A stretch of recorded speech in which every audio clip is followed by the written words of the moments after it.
Hi, I'm Darrin Peppard. Welcome to the Leaning into Leadership podcast, the podcast dedicated to today's hardworking leader. Join me every Sunday for leadership insight, inspiration, and a little pep talk to keep you rolling down your road to awesome. All right, my friends, welcome into episode 134 of the Leaning into Leadership podcast. Super excited to drop this midweek release for the month of April. I'm back here with my buddies Todd Bloomer and Dominic Armano. And today, folks, we're going to dive into finding the balance, right? I mean, let's be honest. As leaders, sometimes we can just get stuck, really stuck in that world of the firefighter, where we're just running from one fire to the next, just constantly putting out fires. I've heard people describe it as playing whack-a-mole, where every time you get something done, something else is popping up. And what results from that is that you are no longer focused on the work you really need to be doing. You are instead just continuing to manage day to day, taking care of those little situations that continue to crop up. And so today, Dom and Todd, I want to lean into this a little bit. I want to have a little bit of conversation about some of the crazy that is going on. You both shared with me the other day some rather interesting situations, and you guys can choose to share or not share what you had told me. But I just find it really interesting that, as leaders, we're going to have those days where we spend most of our time fighting fires, but then we're also going to have days where we're able to really take control of our time, be really clear, be really intentional, and maybe live a little bit more in the leadership world. So, gentlemen, welcome into the show. We'll dive into the topic.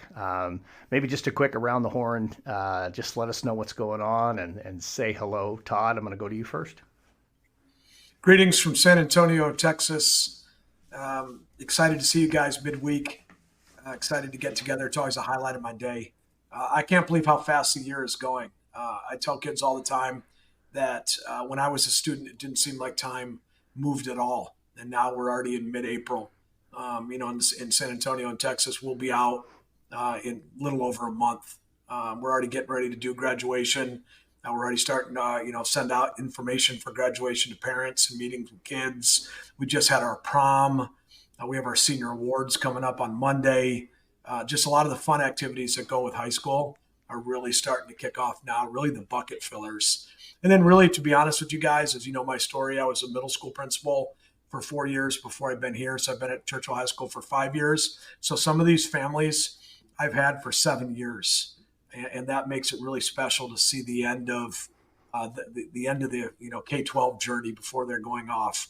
And I might have met them with their brothers or sisters when they were in third grade or fourth grade, and now they're 18 years old and getting ready to go off to colleges or the military or the work world. And it's really rewarding and bucket filling to go. So this is a great time of the year to be at a high school.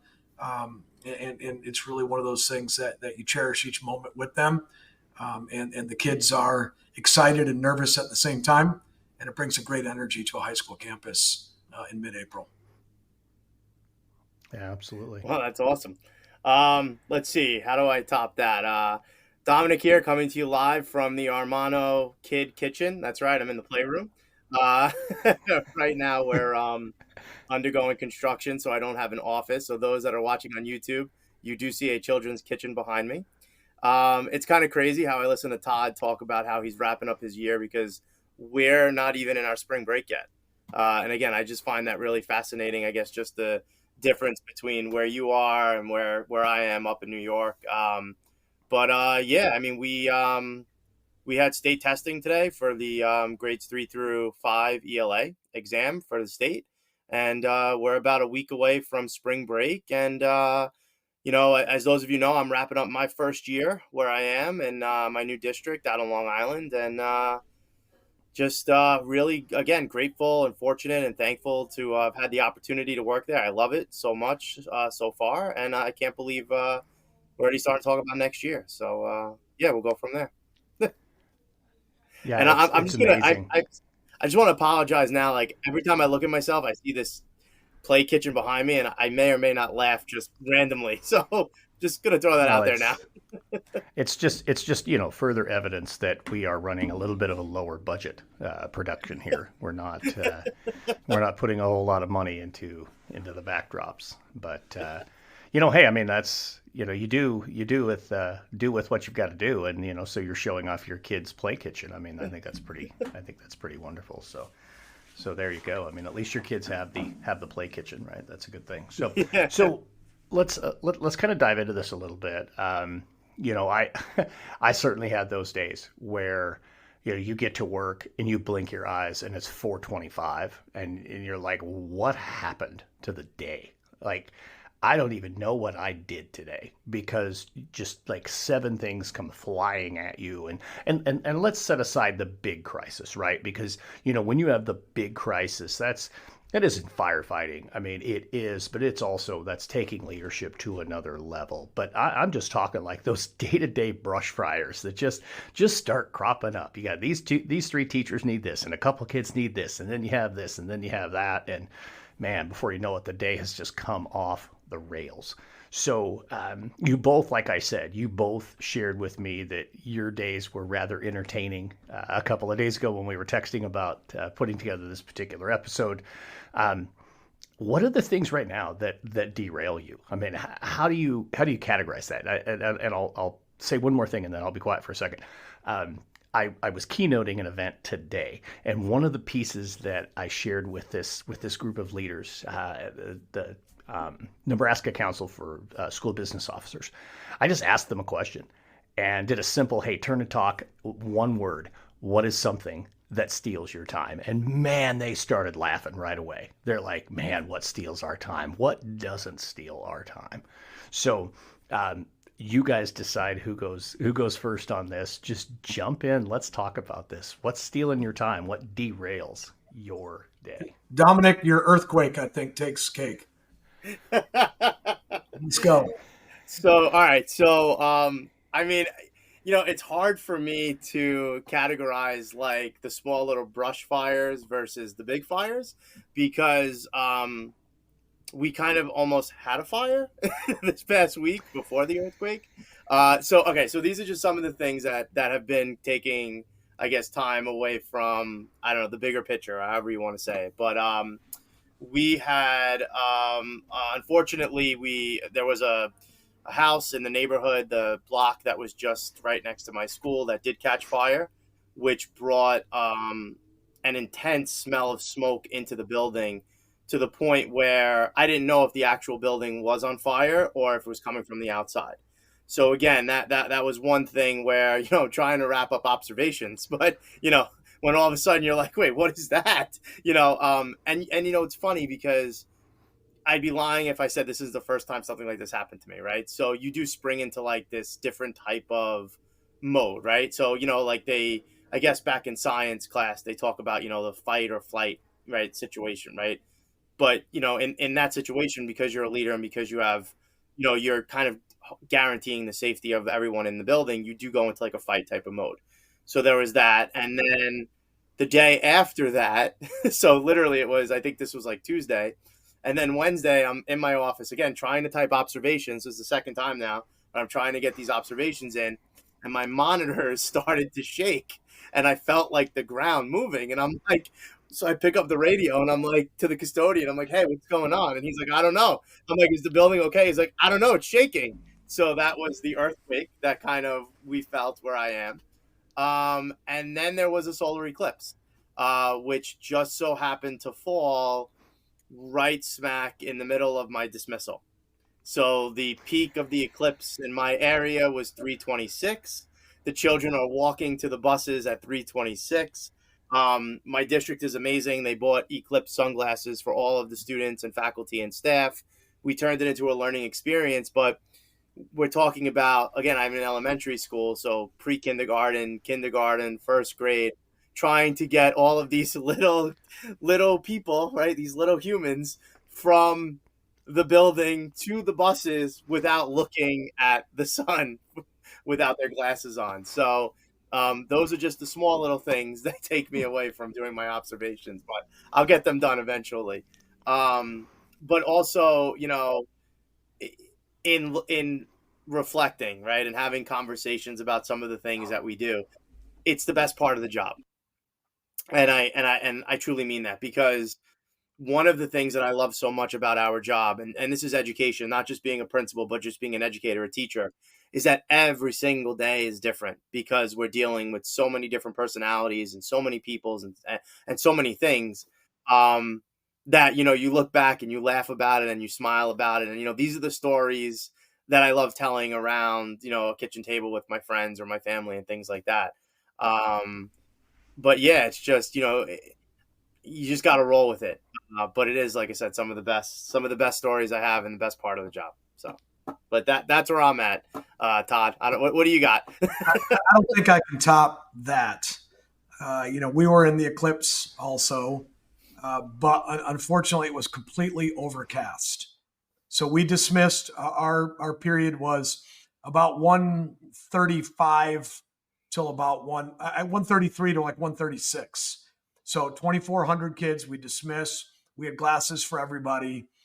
You run a risk of letting that many kids outside at one time, and then it was completely overcast. But we had two or three small glimpses of an eclipse. The kids got really excited about. It got completely dark, not completely dark, but very dark, and the temperature dropped considerably.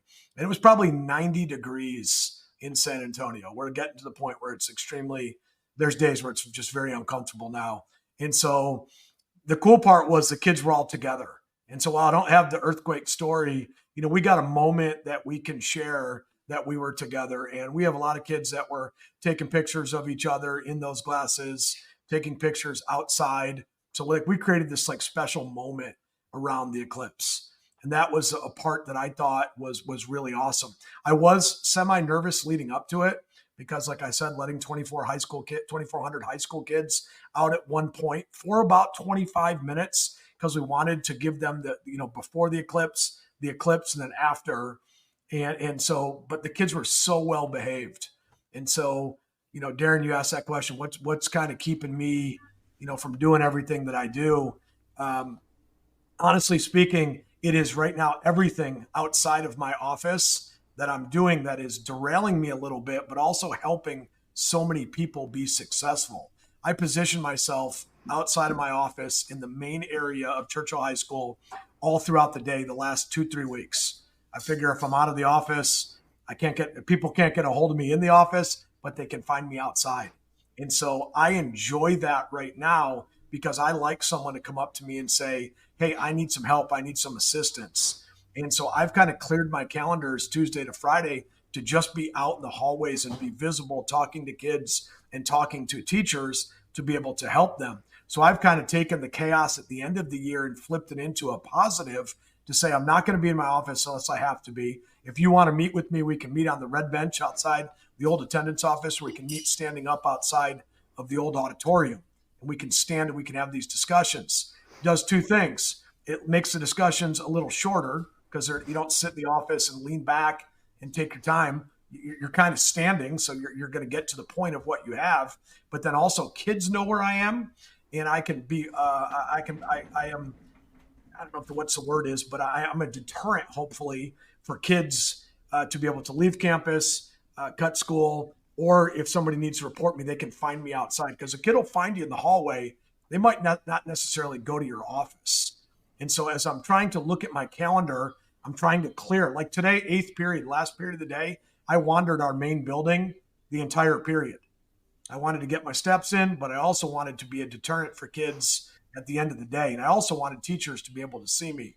So this week, on top of the meetings that I get called to, I try to be as visible and really as loud as possible so that people can hear me and know that I'm on campus. Because in my mind, I feel like that is a welcome sign for teachers that the principal is in the hallway visible. Or you know what, if I need to see him, I don't have to trek all the way down to the office. I can be in the main thoroughfare where every teacher passes us by. And I'm going to build a sign one day that says, if I stand here long enough, all of Churchill will pass me by. Because I'm in a space where if I stand there long enough, I'll see every kid, every teacher. And it's a joy of my day. So I might not have really answered the question of like what's derailing me, but being outside, it allows me to really engage with kids and then problem solve. And that fills my bucket. I may not be able to help you, but I can get you to a counselor. I may not be able to help you, but I can get you to a teacher, or I'll walk you to a class, or no, let's stop and listen. And so all of a sudden today it was 425. Darrin, you hit it on the head.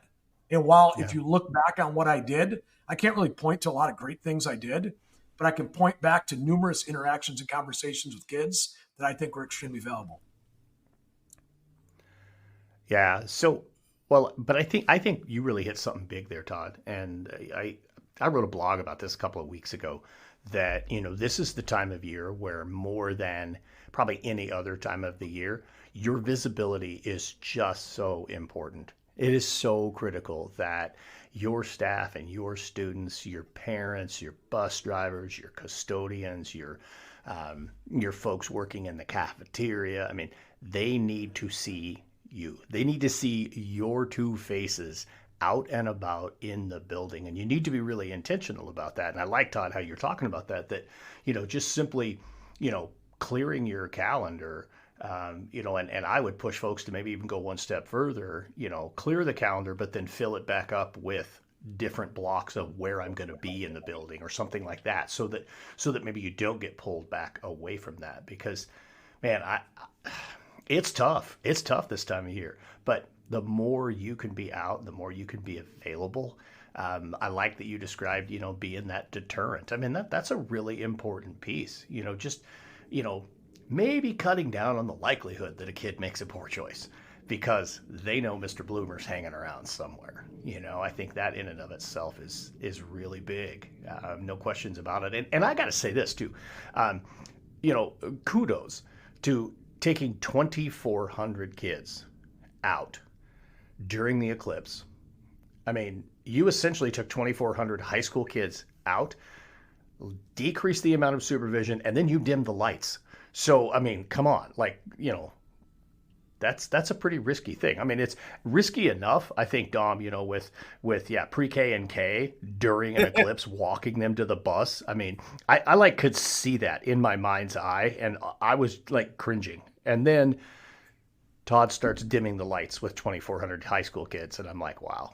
That's a once in a lifetime event for both of you guys. I think that's fantastic. But yeah, no, Todd, I think you're just really hitting on something big there, right? Just be visible, be available, because man, your teachers need you right now, and I know your kids need you too. So, Dom, what are some things you're doing to just increase your visibility?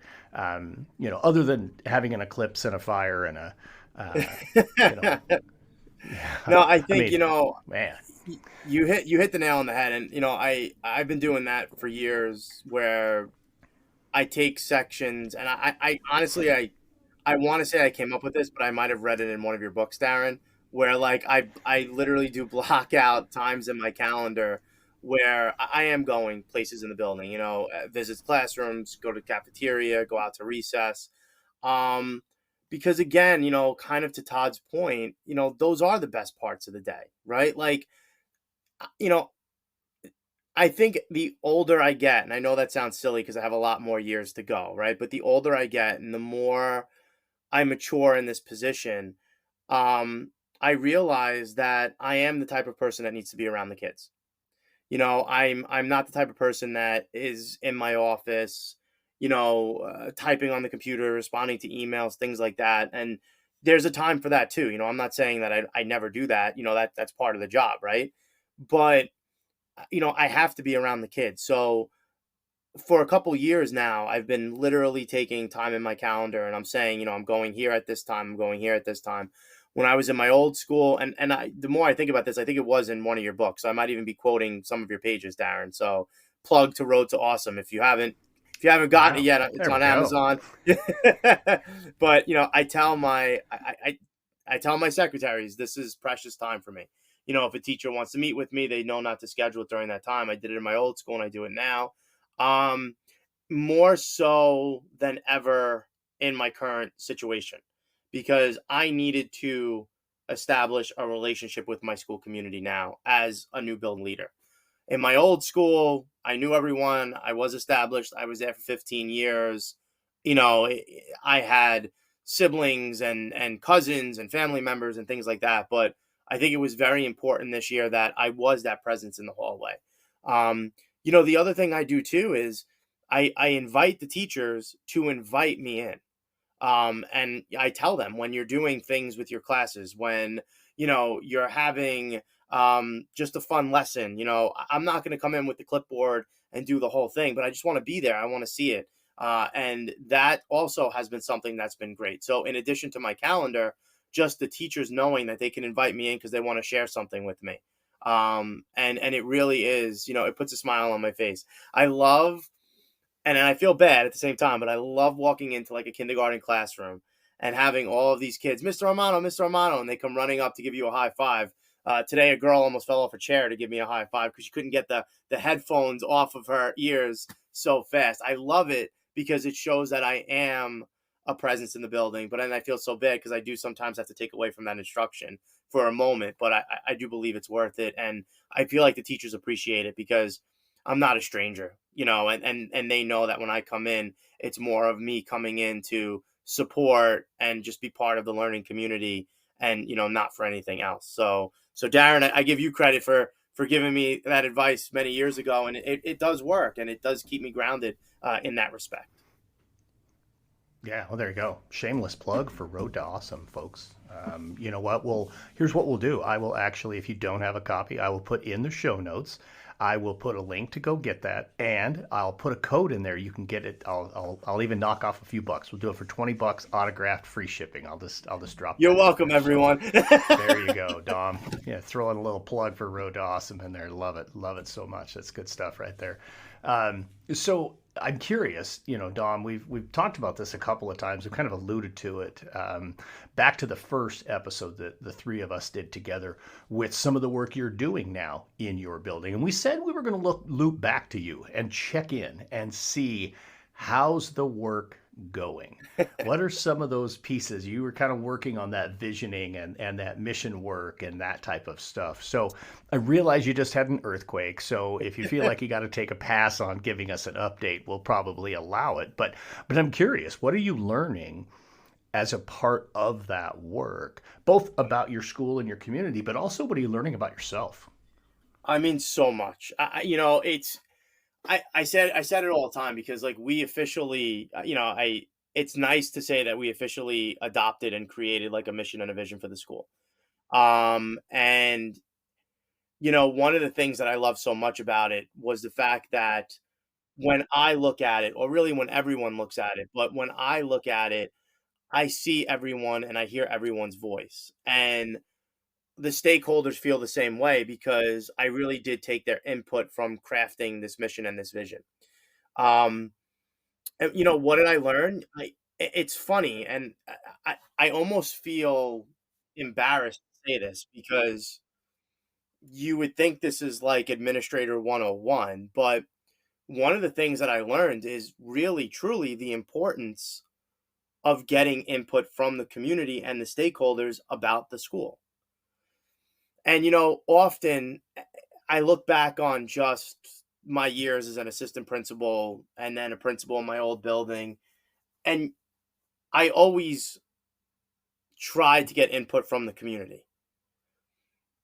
But I always felt at the end of the day that even the community that I received, or the input that I received from the community, was then somewhat manipulated to fit some type of pre-created agenda that was a mandate.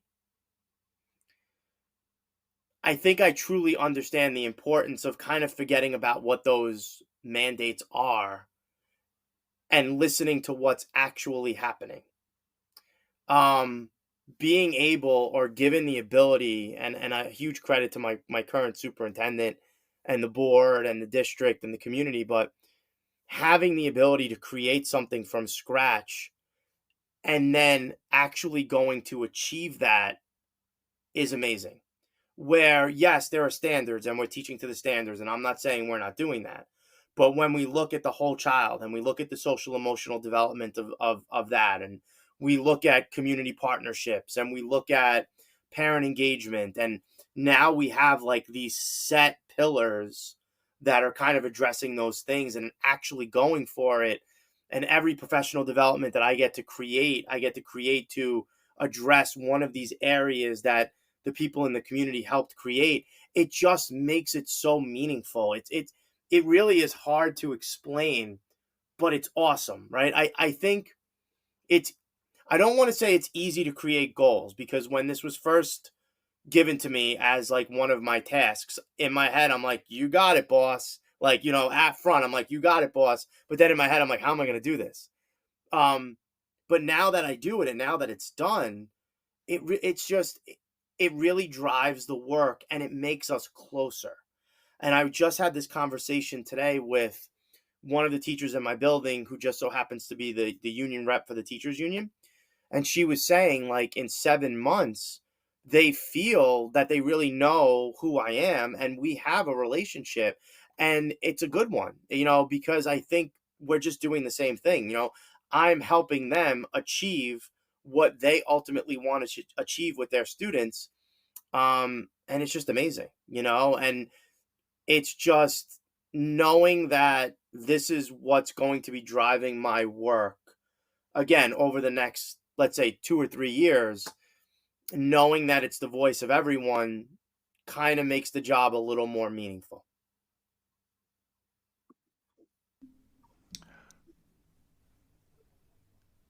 Go ahead, Todd. Look like you're going to jump in there.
Well, I mean, I don't think I could ever be in a high school, so I guess we're meant where we need to be. But it's funny because I guess what you said just kind of also relates to elementary because I'll ask a question and I never know what's coming out of their mouth either.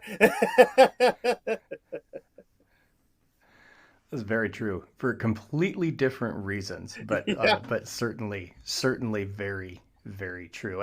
I mean, you guys are both hitting on something, and I just think it's just so critical. If we're not really embracing and listening to the voice of our students, we're really really missing out. I mean, Todd, I think you said it really well. Sometimes education is something that we do to kids, but we really should be doing it with them. We talk about those parent partnerships and how important those things are, and those community partnerships and how important those things are. But we can't lose sight of that student partnership. I mean, they're not the silent partner here, or at least they shouldn't be the silent partner here. I mean, after all, they should be the one that is reaping the greatest benefit of the work that we're doing each and every day in our schools. So definitely some really great stuff there. So guys, let's do this. We're kind of winding down this particular episode, and here it is again. We're at the middle of April. Man, by the time we release our mid-May episode, Todd, you're going to be right at the precipice of graduation. Dom, maybe you will have had spring break by then. I don't know, but certainly, certainly we're starting to wind it down. And Todd, you guys can you can see the runway. I mean, it's like you're starting to line the plane up with the runway to get it on the ground. Dominic hasn't even started his initial descent yet, but as we wrap up this particular episode, the thoughts between now and mid-May for administrators. Just maybe one thing that each of you guys could share, maybe just a thought, a word of encouragement, a strategy, a hack, something to help between now and then. And you can't say go take a late spring break because Dominic gets to do that for some reason. I don't know why, but let's I'll jump in, Darrin. whoever I got wants you. to jump in, just go. Yes, sir. All right. I was just telling a group at lunch, and I got a little group I call the Lunch Bunch, and it's 3 seniors and a junior, and I try to visit them every day, fourth period, and just talk with them. It's a bucket filler at lunch duty, and I told 3 seniors, and this would be my advice to administrators, is even though I can't wait to go on my summer vacation, and I can't wait to get kids across because graduation can be stressful for an administrator, cherish each moment and live in each day. Like tomorrow is an exciting opportunity for a lot of great things. And like don't wish it away. Don't miss an opportunity. Don't miss an opportunity to sit in the dugout with a baseball team or go sit and listen to the band play one more time because some of those kids may never play baseball or be in the band again after that.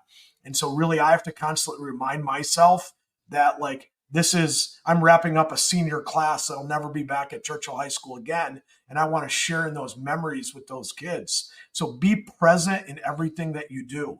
Enjoy the Saturdays and Sundays and my wife and I Sunday fun day. But tomorrow from 8 to 4:30 or 5 o'clock or 6 o'clock, whenever I get out of Churchill High School, enjoy every minute and every interaction that's there. And then as I'm out there, maybe that one interaction is just what that kid needs. And so it really gets me fired up to be out there, a cup of coffee in hand, as I'm out there talking to kids and really just enjoy each moment because it's going to fly by no matter what. And if we're out there enjoying the moment, making the most of it, that's the bucket filling of the job that may not oftentimes the pay doesn't make up for it, the hours don't. It's those moments that we can create. So enjoy each moment that we're out there and cherish it because tomorrow's not guaranteed, and we're not getting back yesterday.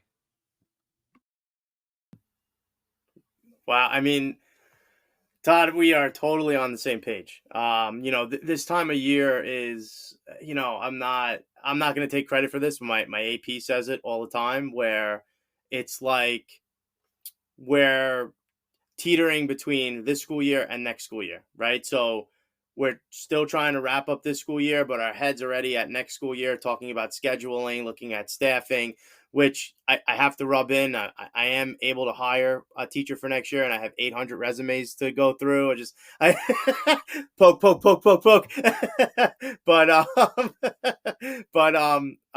But Todd, you're 100% right. It's all the little things. We have next week. We have like a kid heart challenge that's taking place at 7:30 in the morning in the gym, where I'm going to get pied in the face, right? And then we have the field days that are coming up, and the moving up ceremonies, and the district-wide carnivals. And, it's all of those things where I think I speak for every educator everywhere. We're exhausted right now, right? It's hard to believe. We're winding down the year. We're tired. We're exhausted. But it's those little things that just always keep me going this time of the year, because it's so much. Like, by the time June ends, my head's going to be spinning between the award ceremonies and the dances and this and that. But that's really what I've always leaned on at this time of the year to kind of get me through and bring me home the summer vacation. So we're on the same page, Todd. I love that. I think that's awesome. And I cannot top what the two of you are putting out there. So I'm just simply going to say this. Yes to everything that Todd and Dominic just said, but practice some gratitude as you're out and about, when you're going around and you're checking in with everybody and seeing what they need. Tell them thank you for the work that they do. Tell them thank you for being a student, that's a model student at Churchill.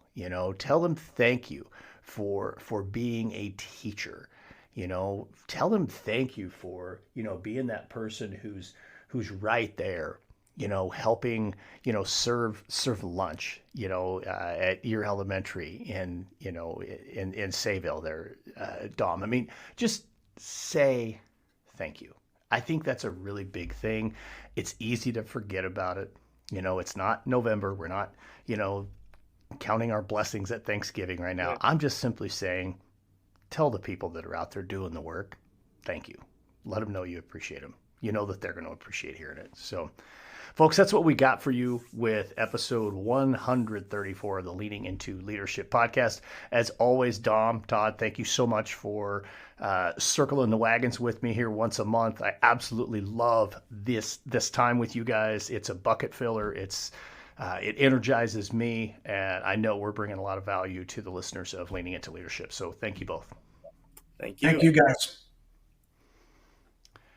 All right, folks, get out there. Have a road to awesome week.